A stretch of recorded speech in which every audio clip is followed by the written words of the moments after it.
What's up, guys? Connor O'Hanlon here for another episode of the Con O Show. And today, I have a very, very special guest that I have been waiting for almost a year to bring on.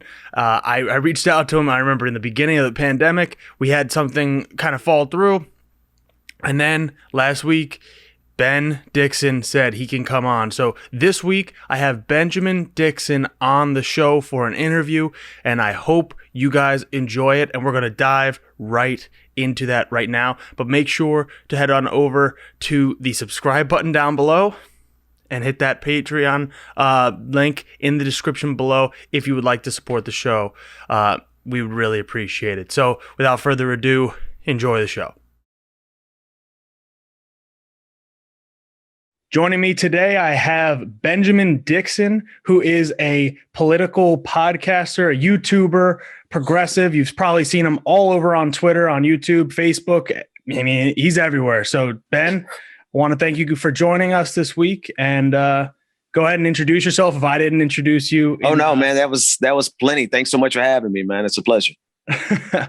I'm excited because I'll give you a little bit of a backstory, and for anybody that's watching this, the first time I ever heard Ben was about 5 years ago, 4 or 5 years ago, when you were filling in for David Pakman. I was a sophomore in college, and it was about, I think it was 2015, 2016, and I was 18 years old, and I was just starting to get into politics, and I heard you filling in, and I was like, damn, this guy is the man. Oh man, that was some years ago. I appreciate it though. Yeah. David is a great dude. He was definitely super helpful in helping me get established, and really just, like doing stuff like that, letting me fill in for him. That's always helpful. Yeah, it was awesome. And it's cool to see like the interchanging. And I've talked to some other media figures and the interchanging in the leftist community and we're going to get to some of the not so good parts of it, but the progressive lane of online media has grown so much, and to see, I mean, like I said, I've been following you for 5 years, so I've seen you grow in popularity and grow on, and I'm a big fan of the Majority Report too. So you're always on there. It's really just awesome to see that. So I just wanted to say that you're a major inspiration for me starting the show to begin with. So it really is an honor to have you on the show. Hey man, that's dope, man. And I mean, I don't take that for granted, because it's like, there were people who definitely inspired me to get started. And so I'm just grateful. Like if I had any part in helping you launch what you're doing, man, I'm honored. I appreciate it. So that actually kind of goes well into what I wanted to start off with. Usually I kind of start off with some sort of question about your ideology or your influences, but I specifically want to ask you, who were the major influences in your life, politically speaking, to get you involved, to get you engaged, and that kind of influenced your ideology specifically? Oh man, it's a range. It is definitely a range from, so I grew up in a religious background. But I always had like this tension between parts of the religion and what I was seeing in the real world politically. And so my influences come from Malcolm X to all the way across the spectrum to somebody like T.D. Jakes, who was a preacher, all the way to a radio host by the name of Randy Rhodes. I don't know if you ever heard of her. She still does her thing every day. I don't get to listen to her as much as I used to, but it's just like a really broad range, because there's like different facets of my life, and then each stage of my life. I mean, hell, to be honest with you, Doctor Who, all the way to, Star Trek. Those are like, all those things literally had a direct impact on why I'm doing what I'm doing. And I took bits and pieces from different places, and it just kind of coalesced into my own ideology. That's awesome. I mean, obviously, with it being Black History Month last month, I spent a lot of time, or at least I only release episodes once a week, but I spent a good portion of time talking about Malcolm X, Martin Luther King, and Fred Hampton as well. Yeah. Who is usually overlooked, I feel like, generally speaking, in leaders. But I don't know if you feel a personal, connection with Fred Hampton. I know. I'm only 25, so the fact that he was murdered at the age of 21. Yeah. it Yeah, really no, that rang blows true to me. that blows me away. What I love about Fred Hampton's is the clarity that brother had at such an early age. Most of us are still trying to get in our 30s and our 40s. And you're right, he is. But I'm grateful because he's not so overlooked anymore. And it's almost like, each generation, we have to make sure that we don't allow the narrative that is forwarded by the mainstream institutions and the establishment to exclude our heroes, right? The people's heroes. And Fred is definitely one of them.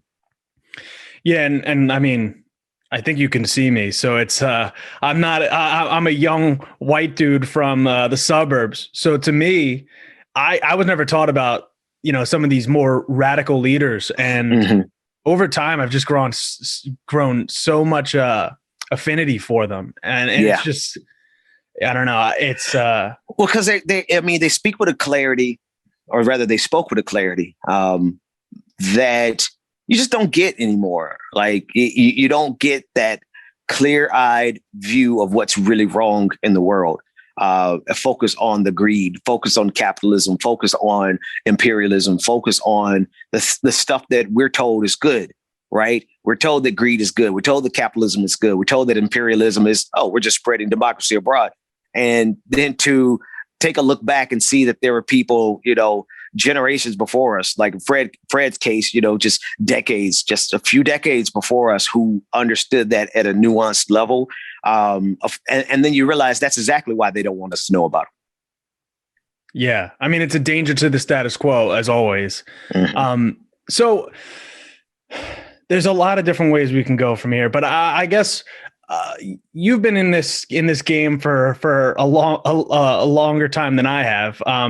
What are some of the major lessons that you've learned? And I know that I saw you talking about it, I think on Twitter, either yesterday or the day before, about the engagement lately. And it's like, it's overwhelming to try to stay engaged during a time like this, with the disinformation and the misinformation coming from mainstream media. I mean, the Republicans and even some of the Democrats. So what are some of the major lessons that you've learned that you would instill in the next, in Zoomers? And, I'm the end of millennials. I was born in 96. So, okay. I'm the very oldest millennial out there. Like I'm 1980s, like I'm on the cusp of being both a Gen Xer and millennial. So I'm definitely an elder, but to answer your question, every single side has disingenuous and bad faith actors who will deny the truth in order to protect their power and in order to gain power. Don't for a second think that our side has only good faith actors and their side has only bad faith actors. Now, this is the second lesson. Don't draw false equivalence and have this kind of both sidesism that the centrists try to live in, because even in their centrist both sidesism, they're actually a part of the right-wing establishment. I'm not saying that our side is just as bad as them, but I'm telling you, you're going to run into bad faith actors amongst people that you feel like you have a common cause with. And you just got to be willing and able to circumnavigate those waters, because they're not going anywhere. They're here, they're out there, they're just as big and just as vocal. And some of them are not as big, some of them are not as, but they're there. And you just have to really have a sober eye and focus on what you're fighting for, more so than your own personal ambition. Yeah, I think that's a great answer. It does pivot well into how do we identify those with malicious intent, those with they might wrap themselves in the political progressivism that we might like, but they're out there for money, they're out there for any number of reasons. How do we identify those people? And I guess it might be easier for someone like you or for someone like me that we do this all the time. I mean, yeah, I don't know if I told you this before coming on. I'm the chairman of the Democratic Party in my town. So I've seen people that come to me they want something. That's it. They just want something. Or but so I guess whether it be online spaces or organizing, and I believe you still live in Georgia, correct? Yeah, yeah. So you've probably seen that in the last year, especially with the focus on Georgia. No, it's unbelievable. Listen, the thing is that it's funny. You catch me on a day where I'm not exactly particularly optimistic, even though I try to be. But the truth is, brother, it is the biggest hurdle that we have to progress isn't just our outright ideological enemies. It is the ambition and the ego of our friends and our comrades and ourselves, right? Because as much as we try to keep an eagle eye and see the bad actors in our circles, we also got to be aware of the bad actor inside of each and every one of us. That ambition, that ego, that green-eyed jealousy that sneaks up in every human being. And I think the first and foremost thing that we got to do is realize that we have the capacity to be that way ourselves too, if we're not careful. It may not be on the same topic. What triggers my envy might not be what triggers your envy. But if we're not capable of seeing it in our own selves first, then, and this is honestly like not just as a content creator, but as a person that's in the audience listening, if we can't take in consideration how we might be wrong, then we're certainly going to become a part of the problem that we're ultimately trying to fix. And so we self-sabotage ourselves by not being able to look in the mirror first. And I think if we can soberly look in the mirror and see where we make mistakes, where we are wrong, where our ideology or our ambition sometimes trumps our ideology, if we can't see that for ourselves, then we certainly can't see it in someone who's like a demagogue or somebody who's especially if they're saying things that we like, right? The most insidious trap to get around is a trap set by somebody who's saying exactly what you want to hear. But I think the way that we identify them is by first identifying it in ourselves. And then we can walk soberly and really understand what's going on around us. Yeah, I think that self-reflection is lost upon a lot of people. It's a hard thing to do. It is hard to look back and say like, oh, I was wrong on this. I mean, I've done it. I specifically focus a lot on the online media space because I've told this story. I mean, I was on the verge between, I could have gone two different ways.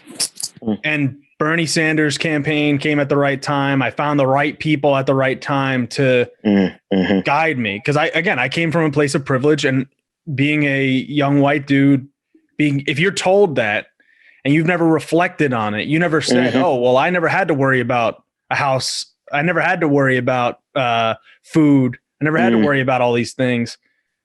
It's hard to sit with that and be like, whoa, people do actually struggle to make a living, to do all this stuff. And we definitely need to work on that. I mean, everybody needs to do that. And we constantly need to be doing that. With that, the online space is crowded with the people that I'm willing to announce it today in some fashion. I've been working on a book, myself, and I kind of quoted you in it, and it's not a direct quote, but I took your phrasing of the dumb left, and actually got in fairness, I got that from Michael Brooks. All right, our friend. Yeah, to you and Michael. I mean, rest in power to Michael. I never got to speak with him. At least I have when I called into the show, but I never, never on this side. So, but the power to you guys then. But I know that influences people, because when I ran for office in 2019, I knocked on someone's door. I said, I'm running for township supervisor. And she was asking me all these things. This one, and it's anecdotal, but she said, you say you're a progressive. Who do you listen to online? And I listed a number of people. She goes, oh, so you're a centrist. I'm like, uh-oh. She's like, you don't like Jimmy Dore or, and I don't even like throwing Kyle Kalinske in with Jimmy Dore, but she was like, you don't like them? You must be a centrist. I was like, I got attacked as being a communist in this race, so I don't know exactly that I'm a centrist. That's the brilliant thing about it. And when I say brilliant, I mean absolutely asinine, right? Because you know, I got an FBI file, man. You know, dude, I am so far gone into my ideological beliefs about what's broken in this system that I was damn near ready to get killed for this shit, man. Excuse my language. But, and it's good. It's funny. Like, and the only thing that kept me from being the person to march up the steps of the Capitol 6 months before those white supremacists did it, I had purchased a flag, a blowtorch, and a gas mask, and I was going to march up the steps, burning the flag, because it was time to set it off. And then, but I'm the centrist, you know what I mean? Yeah. Like, and the only reason I didn't do it is because I got kids. And my wife was like, sit your ass at home, man, and raise the kids. And I'm like, you know what, babe, you're right. So shout out to my wife and my kids for keeping me out of jail or dead. But, you know, it's the absurdity of it all, man. These folks really are there's a community that's growing around the dumb left, for lack of a better phrase. I mean, we might as well keep using it because Michael gave it to us. But they find more in cause and more in common, rather, with right-wing, people who supported and helped create the military-industrial complex and have been driven by the profits of billionaires being poured into this space specifically to undermine the left. And yet we're the ones that are being called centrist. So, you know, there's really, honestly, I don't know if there's anything that we can do with that, because it is part and parcel of the human dilemma. People like to hear what they want to hear. And if they're not listening to it with a critical ear, but they're listening to it with their anger only, or they're listening to it from a fanatic position, then, you know, they become a cult of personality. And so anyone who does not fall neatly into their precise definition of progressive then becomes the enemy. And we're at the point where even Ilhan Omar, you know, who is too far progressive for the regular Democratic Party, right? Now she's being considered as a conservative, not even as a centrist, but as a conservative by that very group that you're talking about. Is there anything that can be done about it? We just got to keep working. We actually just have to keep putting our hands to the plow and tilling the land and doing our job that we've been doing so far, and may the best group win. Yeah, I think there's something to be said about that. And it's the tough part about the landscape we're in, is because misinformation gets out there just as much as, if not more. Yeah, because it's sensationalized. Yeah. Yeah. So they can utilize it. And I mean, it's the horseshoe theory in action. I mean, I wasn't so sure how much I really believed in it until I did meet people that self-proclaim themselves to be on the left, and yet they didn't. I mean, the same woman, I know it's one person, but I lost by 38 votes. I don't know that she voted, and that is LGBTQ protections that you didn't get passed. That is environmental protections that you didn't get passed. That is pensions protected for people that were working, and retirements. And it's selfish because I didn't say I like your whatever, some stupid. So, I mean, if someone didn't like me, I'd still be able to vote for them. Like, right. Like, because listen, like, I mean, on any given day, I mean, at this stage, I have detached myself from. I feel like this: you're getting more honesty from me than I even bother to give online anymore, because it's like, what's the rating of your show, by the way? Are we YouTube only and we can cuss? You can do whatever. Yeah, you can say whatever you like. It's like, you know, we're at the stage where, you know, fuck all that, man. We don't have time to engage with that level of stupidity, because there's just so much more work to be done. Because if you're in this for the same reason I'm in this, I'm actually in this to win on behalf of the values that we're fighting for. Like you listed, LGBTQ rights, right? Egalitarianism, everybody. I mean, and really simple. I just broke it down in my Twitter bio, and it's very simple. And this is all I'm going to fight for from now on. You know, everyone deserves a house. Everyone has the right. Every human, not just American, every human has a right to housing, clothing, food, shelter, education, healthcare, not access to, but actually a doctor, and peace. Meaning nobody's dropping bombs from drones on anybody. Like, they're very simple, practical things that we're fighting for. And to get that accomplished, we actually have to get power. What the new left is trying to do, in addition to horseshoe us around to uniting with the right, what they're trying to do is, or actually what they're getting done is making sure that nobody can get power who has that kind of agenda, right? Because if you think about it, if there's literally nobody who's a progressive other than those people who listen to Jimmy Dore, like you listed, then who's going to actually be able to amass power to get anything done? Nobody. And that's the way it starts. And actually, I kind of went off on a Twitter rampage yesterday about a similar topic where it's a lot of the only way that we gain power is through. I shouldn't say the only. One of the ways that we gain power is starting very, very hyper locally, and then building our way up. Right.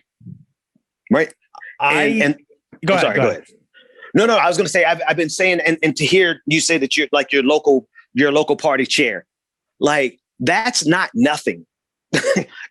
That's actually power that can be added and built upon, right? Somebody winning, I forgot, was it Nevada? Was it the Nevada State Party that was basically taken over by DSA and then the entire establishment quit? Like that's power.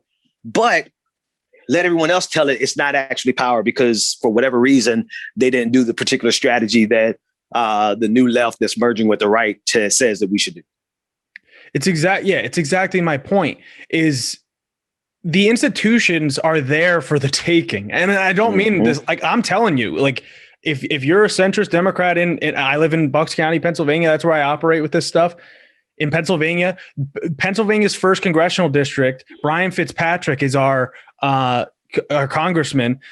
He's one of like 3 Republicans in the nation that Hillary Clinton won our 2016 district, but he still won in 2018. So we still have a Republican in this seat that we should be killing. Right. And we don't.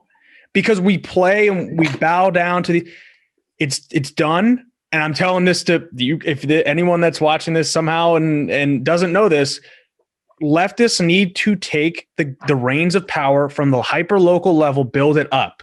Yes. Like you said, I'm the chairman. That's one municipality, but it can make a difference if we all do it. And then there's counties, and then you take a county, you could take a congressional seat. You take a congressional seat. I mean, look at AOC. Look at what AOC has done. Yeah. Well, no, AOC is the new enemy of the new left. Yeah. Right. Right. Everywhere I turn, and don't get me wrong, I've got my eye on her. Like I've got I've got a side eye on her. Right. Because that's where that personal ambition can become intoxicating, and she's not above it. And so it's only right to keep an eye on her. But to compare her to call her, she's a CIA, to say that she's an op. Okay, but she's not. Here's the thing. Exactly. and but the amazing thing is that the only route this new left / right has to power is accelerationism, which is to destroy the entire system, and from the ashes something will emerge that they can seize power of. Now, what they don't tell you between here and there is that that's probably going to cost a good 10, 20, 30 million deaths because of conflict and war and destabilized, broken up food supply chains, power grids being broken, families, they don't really talk about all of the chaos but if they even think about it, they were like, well, America deserves it. Okay. Yeah. All right. No, that's not going to work because I've got kids and I imagine you want a family one day. And I imagine that even if you didn't want a family, that you want some stability. How do we bring stability to a world when we are going to destabilize the entire world order? And we expect on the other side that something better is going to emerge. But historically, that's not accurate. There's never been a utopia or even anything remotely close to it that has emerged from the ruins of a fallen empire.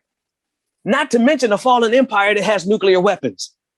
So we're dealing with people who are so convinced in their ideology that they're willing to destroy the entire system in the name of their ideology, but don't even want to pick up a goddamn pen and put their name on a ballot for a local chapter.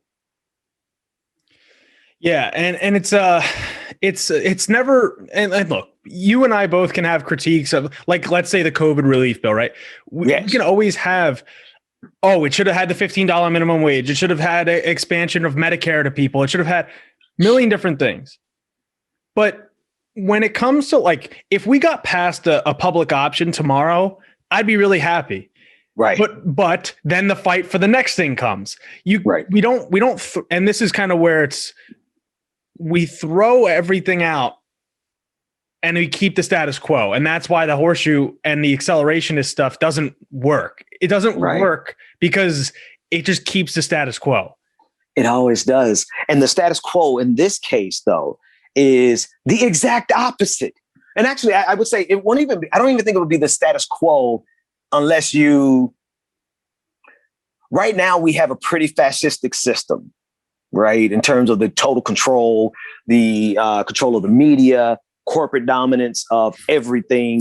But then there are also, out of the ashes of accelerated, destabilization and the quote unquote revolution, I think what some of our friends on the left who are uniting with the right either are not aware of or simply don't care about is that what is most likely to emerge from those ashes is a pure totalitarian fascistic system that is dominated by religious zealots with guns and the codes that they've seized from the fallen government, the nuclear codes that they seized. So it's the establishment itself is bad, but I think people don't realize how much worse it could actually be. And I don't think they care because in their mind, this is really, for a lot of them, this is just a means to an economic end for them. It's just a game. Yeah. And I sometimes I catch myself saying, I get involved in the petty squabbles of say like a local race. And I say, well, that's, we got to play the game. And it's just a phrase, but it is more than a game. Like we really are talking about playing with people's lives. We're talking about retirements and just the livelihood and the freedom of people across the board. But it's hard to accept when people that don't want to sit online and there is a part of like what we're doing here that is educational or might be inspirational to somebody to go and do something. But it's hard for me as someone that has run for local office, has gotten involved, and I've seen other people do so much great work. I've gotten involved with my local DSA chapter, and I've seen how many people get involved and push for different reforms and resolutions at the local level. And then there's just people that want to sit on the sidelines and bitch and complain the whole time. It's so frustrating every time. Yeah. And it's unacceptable. But I guess here's a good transition. And this is what I was talking about a little bit earlier was the Twitter rampage that I was going on yesterday was about rejection of young people in politics. Because I've seen it. And people were talking about, what is it, Madison Hawthorne or Cawthorne, whatever the hell that guy's name is from the Republican. The young guy that was beating up the tree, right? Yeah. The guy was beating up the tree. And I saw people complaining about him. And my critique was obviously this dude's like pretty much a fascist. But the difference between the Democrats and the Republicans on this is that Democrats reject wholeheartedly young leaders, young progressive leaders in particular, whereas the Republicans will skyrocket him to leadership, this guy or any young person that is a conservative, the few that there are, but they will get launched across the board because it makes them, they think it makes them look good. So my question to you is, why do you think that young people, generally speaking, and I've seen it on the local level, but you can sit at any level from your perspective, young people are pretty much rejected from leadership roles in the Democratic Party, or any role for that matter in the Democratic Party, where that's like the actual vehicle that we can use right now? Well, that's because the Democratic establishment rejects rejects our ideology, right? And it's more of the alignment of a generation with ideology than just a generational gap, right? So the Democrats would happily accept somebody who came in and was a raging centrist. They would love that. If you had a young guy who came in, or a young woman, or a young non-gender conforming individual who came in and was like, means testing. Damn it, means testing. Democrats would elevate them to the height of the party. Look at Pete Buttigieg. That's exactly what that cornball is, right? But in terms of the Republican Party, they have enough sense to understand to catalyze their zealots and to catapult them, like you said, and throw them, because they've mastered the art of political zealotry.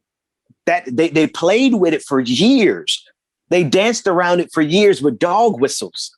And they danced around it for an entire generation with the Rush Limbaughs of the world. But Rush Limbaugh was constantly pushing the envelope in terms of what was in the acceptable Overton window for the Republican Party. And his last gift before he died was a full-blown fascistic party where they literally celebrate death, ignorance, and just the very worst of humanity. This is what is championed in the Republican Party now. Democrats, on the other hand, are like, oh, wait, you mean I have this donor over here who's from the healthcare industry that's going to drop, 6 figures on my next campaign. Yeah, I need you to slow down, young one. So I think it's more of an alignment of it's the fact that younger people are far more progressive and far more revolutionary. And the Democrats are just not about that life. They absolutely are not. They are as much a part of the problem as the Republicans from that perspective, in terms of they would rather sacrifice the masses in order to protect the establishment.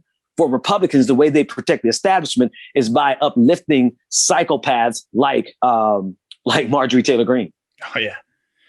So my question, a follow-up question on that is, do you, I guess I have two. Do you agree that the Democratic Party is the vehicle in which that we can achieve a progressive future?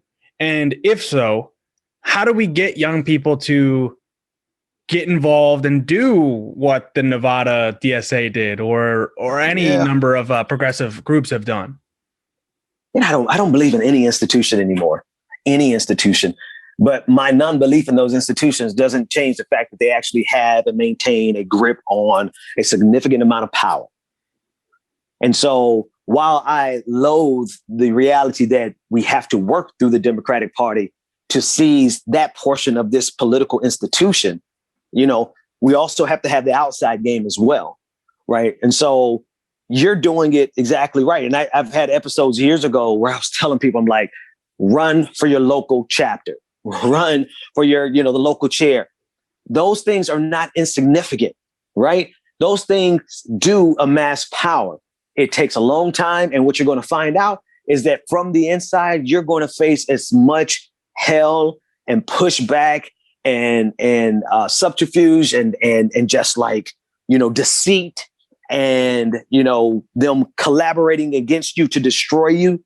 You're going to have the biggest fight of your life working through the Democratic Party, without any question, because there are a couple of young people out there who are just so attracted to power that they have no ideology. And so they're willing to be those raging centrists. They won't be on television. They might not run for office, but they're definitely working on the local level. They're working on the state level, and they sure as hell are getting paid good money to work on the national level. And those are going to be your number one enemies to stop you from getting anything done through the Democratic Party.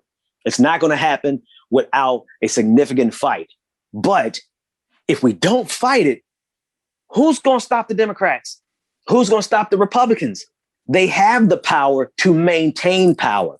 And so if somebody doesn't get in there like a Trojan horse and just take it over from the inside, we're going to always be fighting against this institutional power. So I hate the institutional power, but it's an institution for a reason. And we got to find a way to get at it from both the inside as well as the outside. That sounded like you were telling a story about myself there, because I've seen it. I've seen it, and I said this last week on an episode where I didn't have a guest. I was just talking, and Uh, it's it is really, really hard sometimes when you're on the inside, because there are people that want to undercut you. There are people that will always try to belittle this and belittle that, and like you said, the subterfuge of it all. But it's not, there's nothing that is inherent about me that makes me more qualified than anybody listening to this to become a committee person, to become a chair, to become the local supervisor, the local auditor, whatever it is. Right. There are so many different ways to get involved and do this stuff. And I mean, I have ideas myself, but like, I don't know, like, if there's one silver bullet that will help everyone see it. And that's the toughest part for me with like the Justice Democrats, is like, as much as I love, and they inspired me, but as much as I love what they did, I know a lot of people overlook the local stuff to run for Congress. And it's like, you need to chip off at least some of that institutional support before making that jump. It's not, we're not all AOC. We can't all be the skilled politician like she really is. And a lot of the other Justice Democrats, you know, it's not as easy to do that as some of them make it look. Well, I mean, it certainly is not. I mean, they've lost a lot of races. I mean, they've won some important ones, right? But I think they will be the first to tell you that it's not as easy. But then the question I think you're hinting at is, why aren't we having more focus on local races and positions from an institutional level, from a progressive institutional level? And I think that's a really excellent question that some of these organizations need to answer. Yeah, and I've seen it. I've seen some pop up where it's like, run for something, or it's, and look, I'm not throwing it on the Justice Democrats. I'm just saying, like, I've seen it where it's, because again, they inspired me, but I don't know how to instill the level of, like, it is not hard to run a campaign on the local level. It's time consuming. It can be frustrating. But you learn so much about the cogs in the machine, and it's so easy. If you just volunteer at the polls for a day, you start seeing and noticing things that you wouldn't have known otherwise. It's kind of crazy to think about it. But I'm trying to figure it out. And if by any means, if you ever figure out how to get people interested in local politics, you send them my way. Cause it's happening though. Like I want to, like, on the flip side, it's happening. Look at you. Look at what happened in Nevada. Look at it. Like, there's a lot of people who want to get active and be a part of this, who don't have the ego enough to, like, run for Congress the first time out. Right? That's kind of an egotistical kind of move when you consider, you know, this is the greatest. And when I say greatest, I want you to put when I say great, I mean biggest, the most powerful empire in the history of empires. You got to have some gall to be like, okay, I'm going to run for Congress. And so there are plenty of people who are honestly more level-headed, who say, I'm going to get started where I can get started. And I think it's happening as we speak. It's never glamorized. It's never glamorous. It's never, written about in the magazines. And so honestly, I said magazines, that shows you I am really an elder millennial. I'm an old man. That's never really written about online. Right. And I think that's some of the problem, is that we don't, as media institutions, we don't pay attention to what's happening on the local level, like really down to the local party chair. You know, we don't get articles written about that. And maybe that's a good thing, because that means that a lot of people are moving in silence to do these kind of things. And I'm taking you, as well as what's happened in Nevada, as well as a couple other people who've been in touch with me. Like, there are people who are out there doing it, and we just need to encourage it and push more people to do it. Because here's the last thing I'll say about it. I don't think you're worthy of calling yourself a revolutionary if you didn't first start trying to change your local chapter of anything. Like, if you didn't start locally, Don't talk to me about a goddamn revolution. Don't talk to me about overthrowing the system when you didn't even try to run for your local party chair. What are you even upset about? Like, I think the people who really should burn this bitch down are the people who actually try to work through the system, not the people who are just on the sideline giving commentary. Yeah, I think that's a fair point. I think that's where my frustrations come. It's like, if we united and had power, a lot of the problems would go away if we really, not go away exactly, but they'd be lessened at least. We could fight for Medicare for all if we controlled 100 congressional seats at least, and then we start from that conversation. I wanted to get to some final questions before I know I don't want to hold you up for too long. But this, if someone asked me yesterday, if I could ask you one question, what would it be? And I wanted to ask you, what was it like at the forefront of, like, I don't even know if it's like a battle, I would say, but I view it as a battle against the oligarch, Michael Bloomberg in the 2020 election. And just to preface that, because I was out of a job at the time, but they offered me $5,000 to go organize for him for 3 weeks. Oh, wow. And I was like, no, thank you. Hey, listen, I was poor enough at the time. I might have would have taken the job. I was living in the basement. I thought about it. This is how the system breaks you, man. Like, it's like it breaks you down till you, like, we're excited about the $1,400 checks versus the $2,000 that they promised us versus the $2,000 a month that we're supposed to be getting, like other nations are giving their people, right? So the system breaks you down to a point of desperation where you would even consider taking that money from Michael Bloomberg. I'm going to be honest with you, man.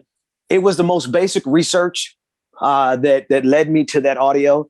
And it just happened to fall into the hands of a guy like me who's perfectly suited to address an oligarch and a racist, because it's class and race to me.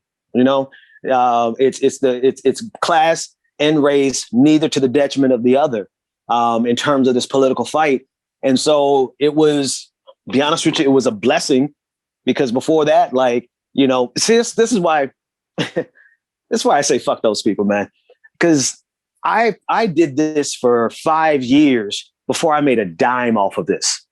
5 years of paying my money to do it.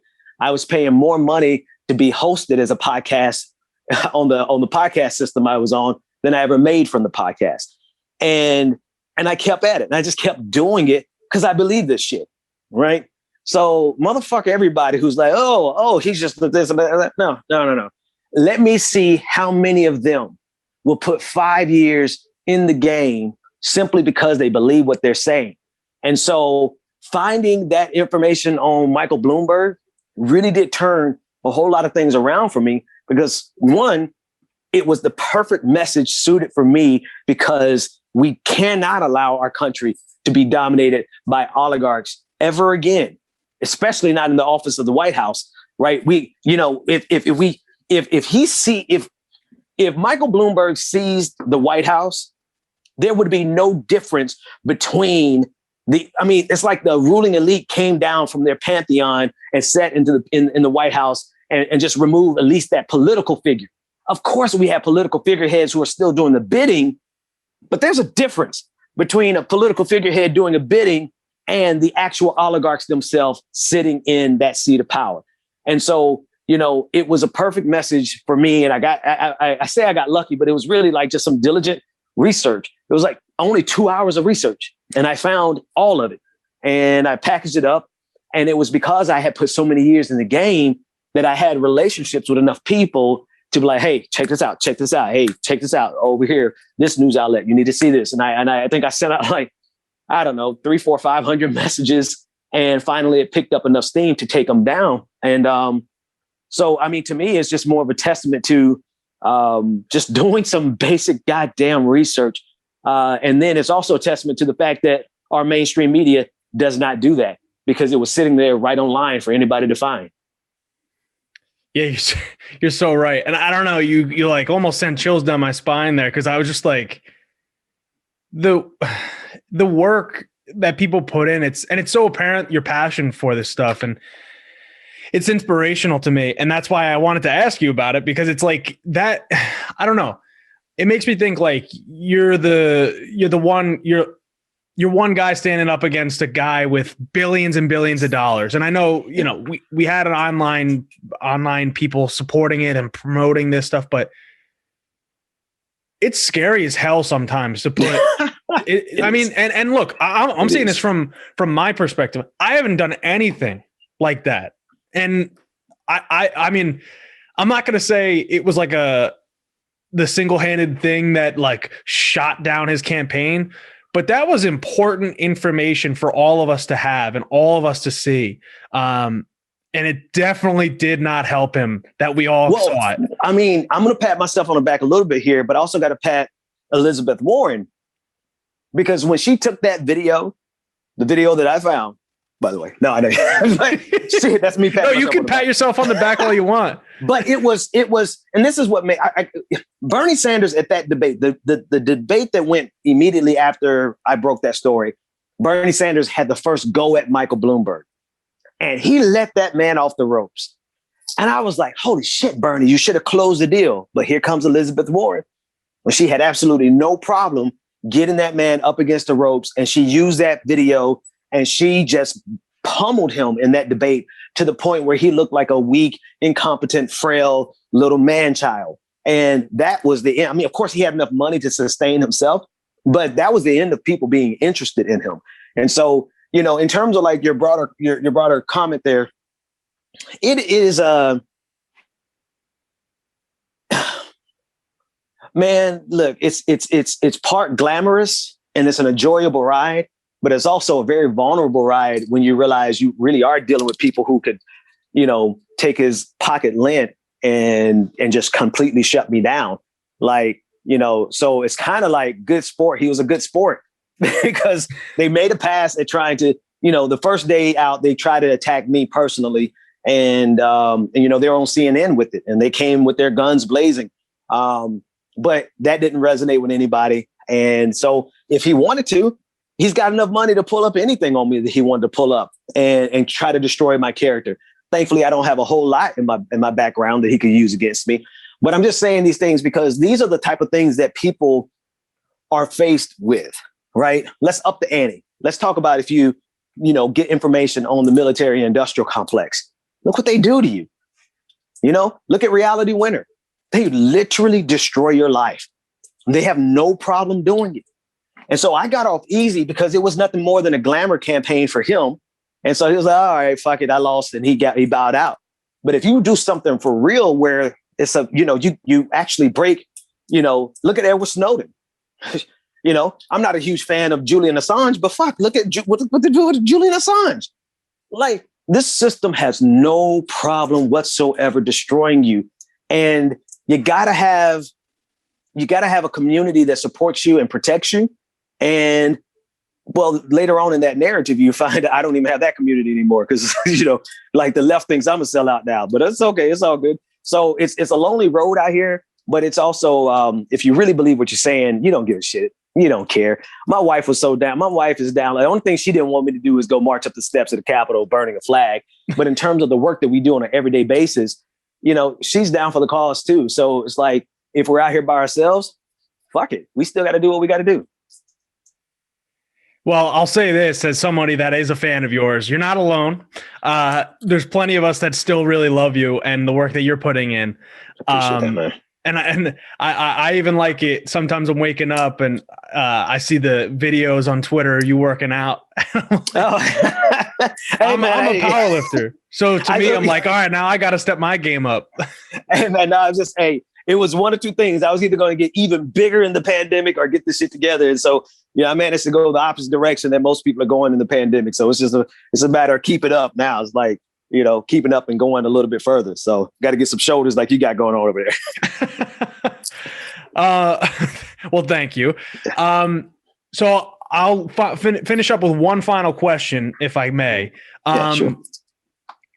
And this is just it's a broad ideological question, but if you could hand someone one book to read, you could guarantee that they were going to read it and understand it. Jesus Christ. What That's book tough. would you give them? It is a hard one. I thought of this earlier, and I was like, I'm looking at my library, right? It's not really a library. It's a couple of books. Let me think. I don't even think it would be a nonfiction book. Okay.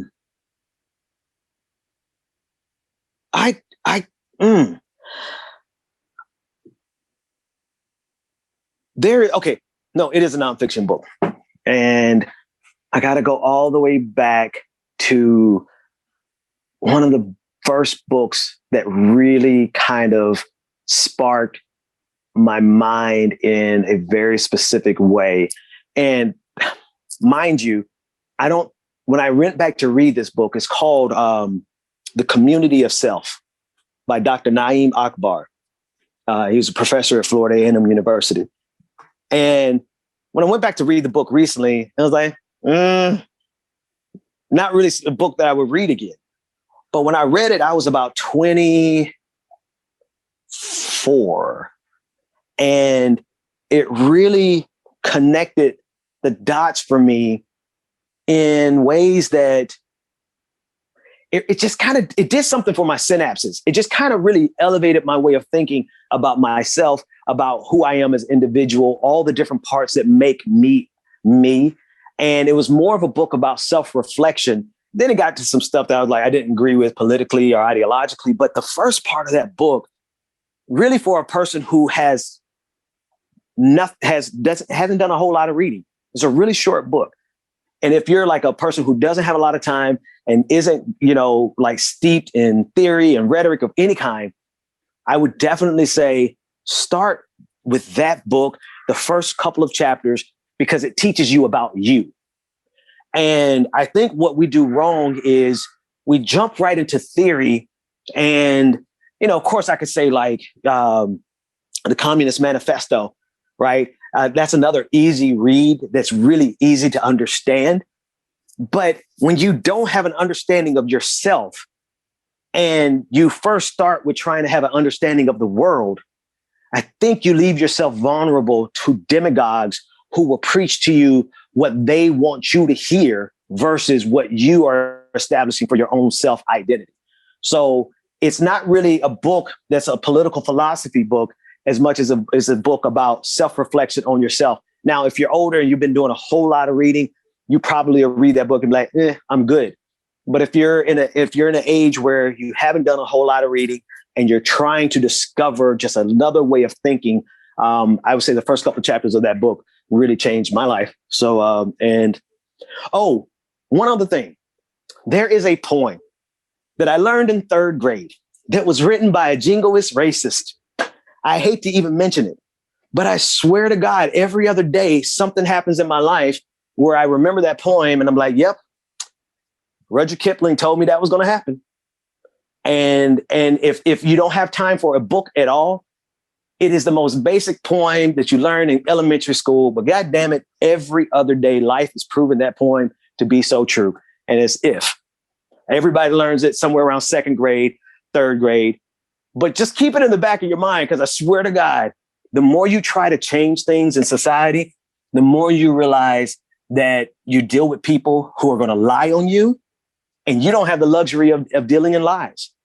People are going to be losing their shit, and then they're going to be blaming it on you. And it's just a constant struggle to look yourself in the mirror and not only be able to question yourself, but also have confidence in yourself. And I would say those two very basic, that very basic elementary point, as well as that very basic book, The Community of Self by Dr. Naeem Akbar, they give you a good starting point for self-reflection. I would say start with self-reflection before you start with theory. That's a great answer. I never heard of that book, but I'll have to check it out. So I definitely will be. I think it might be 50 pages at most, but it's a good read. Okay, sweet. Yeah, I started with the Federalist Papers, so in comparison to that, it might be a little easier. Yeah, no, it's definitely easier because I mean, I don't want to hold you. Oh, you're not holding me. Trust me, I got nothing all day. What I've found is people who have a great wealth of knowledge in terms of theory, but absolutely have no character whatsoever.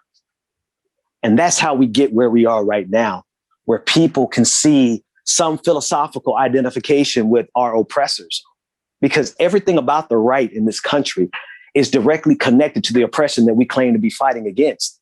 So how the absolute fuck can you be a person so steeped in theory and think it's reasonable and rational for us to make an alliance with the very people who have been trying to destroy us all of this time? And then an even bigger question: how the hell did we sit by and let 527,000 people die in this country and we didn't burn this country to the ground? It's because I think our country has done an amazing job of growing us to know a lot of books, but not know ourselves. And if we understood the value of our individual selves, and even more so the value of our collectivism, our collective body politic, if we understood the value of human life, not only would we never align with our oppressors, but we sure as hell would never have sat by and let this many people die and we not burn this motherfucker to the ground. I probably couldn't say it better myself, I guess. I always say, I always love when I get to hear people say "power to the people." I held a Black Lives Matter protest in my little town, but we had a couple hundred people, and I got everyone to say "power to the people," and I was like, "All right, this is pretty badass." Man, all power to the people, man. Exactly. And shout out to Fred Hampton. There's a wonderful way to dovetail it. You know, he said, "Black power to black people, white power to white people, yellow power to yellow people, all power to all people." And that's what we're talking about, man. Yes. Oh, man. Well, with that, I want to thank you again, Ben, for coming on. Can you let people know where to find you for, I don't have that large of an audience, but for anybody that... No problem. I do it too. Hey, it's so funny. I had a congressman on my show one time. I was like, "Could you tell everybody how to get over with you?" I'm like, and no, in his mind, he was like, "Dude, more people know who I am than you." No, but it's the same question I ask every single episode. So I appreciate you giving me the opportunity. Find me on Twitter at Benjamin P. Dixon. And you can find me on YouTube, The Benjamin Dixon Show. And more importantly than any of that, I want them to go and support this program. Make sure that they're a patron of you. Make sure that they hit that share, like, and subscribe button, because we have to make sure that we uplift as many voices who at least have some self-reflection going on in their life, even if it's just a little. Please find more people like you, brother, and we want to help amplify all of it. Well, I really appreciate that. That really means a lot, coming from someone like you. So, like Ben said, check it out. Twitter, YouTube. You're on Facebook too. I've seen you on there. You have the highest quality camera I've ever freaking seen for a webcam. And next time I'll use it. My kids are in the main room right now tearing. No, you're good. So, next time I come on, I'll have my camera on. I just think it's amazing how high quality that camera is. I've commented it a million times. I'm like, Jesus, that is clear picture. Hey, we try to do stuff with excellence, man. So I appreciate that. I'm glad we're hitting the ball in the right direction. Then. Sweet. So thank you very much. I appreciate it. Thank you guys so much for watching, and I hope you enjoyed that interview with Benjamin Dixon. He's a great guest, and I really appreciate him joining me. If you can do what he said, hit the subscribe button, hit the like button, go on over to our Patreon. I would really appreciate it. And with all of that, be sure to check out Ben's stuff if you don't know who he is somehow. I'm sure most people watching this do, but if not, go check his stuff out because he's amazing. And with that, I will see you guys next week. Thank you so much for checking this out. And I'll see you next week. Stay safe. Peace.